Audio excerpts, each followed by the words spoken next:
শিয়ালদা স্টেশনে 1 থেকে 5 নম্বর প্ল্যাটফর্মে কাজ চলার জন্য একাধিক ট্রেন বাতিল করা হয়েছে শিয়ালদা মেন লাইন ও বনগা শাখায়, যে কারণে শুক্রবার থেকেই চরম ভোগান্তিতে পড়তে হয়েছে যাত্রীদের।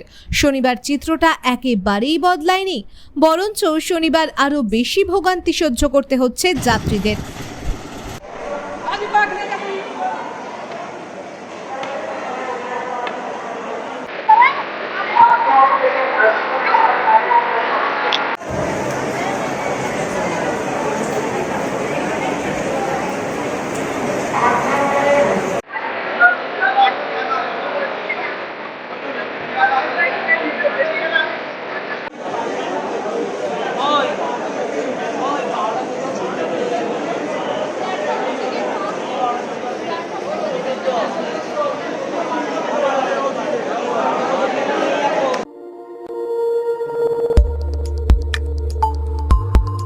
দেখতে থাকুন নিউজ প্রাইম টাইমস, আপনাদের সাথে, আপনাদের পাশে।